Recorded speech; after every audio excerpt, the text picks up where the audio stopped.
Wah, dikasih air sederas ini, tapi sama sekali nggak ada delay. Begini seharusnya membuat filter untuk aquaponik.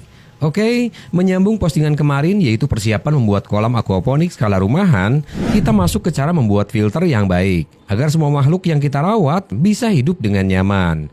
Sebagai permulaan, kita akan membuat saluran SLO atau Solid Lifting Overflow, yang berfungsi untuk mengangkat kotoran ikan di dasar kolam ini, yang sekaligus menjaga ketinggian air tetap sesuai. Agar rapi dan tidak mengganggu pergerakan kita saat merawat ikan, saluran utamanya akan kita simpan di belakang kolamnya.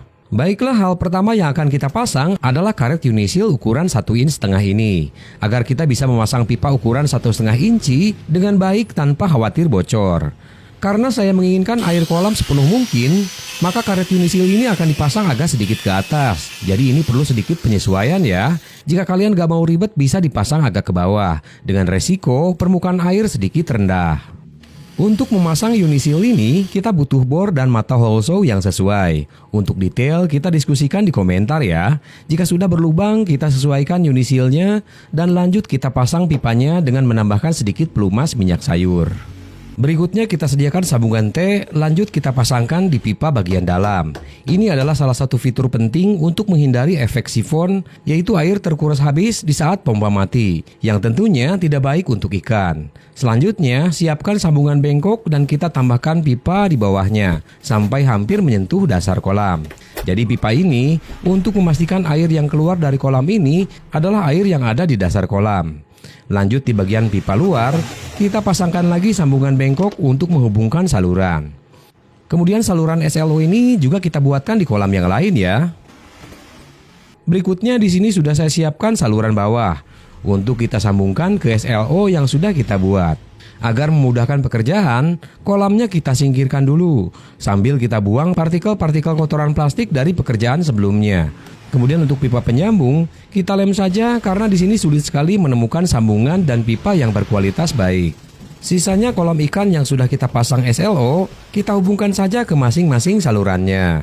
Baiklah, kita lanjut untuk memasang bagian filternya menggunakan ember-ember ini. Menurut teori, volume filter ini minimal 1/3 dari ukuran kolamnya. Jadi sebetulnya lebih besar lebih baik ya. Baiklah, setelah menentukan posisi, langsung kita tandai saja untuk jalur persambungannya. Penandaan ini wajib agar sambungan bisa seakurat mungkin, karena ini tidak bisa kita ulang ya. Selesai melakukan penandaan, kita masuk ke proses pelubangan. Untuk filter 1 dan 2, di sini bagian atasnya sudah saya potong sedemikian rupa. Karena seperti biasa, kita akan memaksimalkan volume ember ini dengan jalan membuat lubang setinggi mungkin.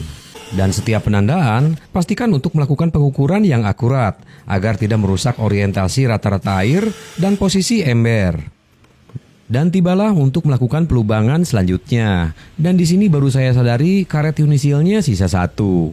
Jadi untuk lebih bijak, sisa Unisil ini akan kita pasangkan di filter 1 untuk menyambungkan saluran bawah menuju filter. Dan untuk penyambungan selanjutnya akan kita akali. Tapi ini benar-benar bukan untuk ditiru, karena baiknya tetap menggunakan Unisil untuk menghindari kebocoran. Jadi penyambungan berikutnya, ini menggunakan soket sambungan lurus yang ditembuskan secara langsung dari filter 2 ke filter 3. Sekali lagi jangan ditiru, karena jika gagal, kita harus membeli ember yang baru. Oke, ini informasi penting yang wajib kalian tahu. Untuk menghindari keterlambatan air masuk dan keluar, lubangan dikurangi sebanyak 3 cm antar embernya. Jadi masing-masing ember mempunyai perbedaan selisih penurunan sebanyak 3 cm masing-masingnya. Jadi nanti rata-rata air ketika beroperasi di filter ini akan memiliki perbedaan ketinggian masing-masingnya. Itu alasan di filter pertama, lubang keluar kita tinggikan setinggi mungkin, agar di filter selanjutnya ketinggian air tidak terlalu drop, agar tidak membuang volume ember yang sesungguhnya. Dan berikut setelah semua penyambungan kita pasang. Pertama filter mekanik untuk menahan kotoran sebanyak mungkin, lanjut masuk ke filter berikutnya untuk pembersihan lebih lanjut. Setelah lebih bersih, masuk ke biofilter tempat mikroba menyempurnakan proses filter dan hasilnya dikumpulkan di samtank. Jadi di sini tempat kita menyimpan pompa air.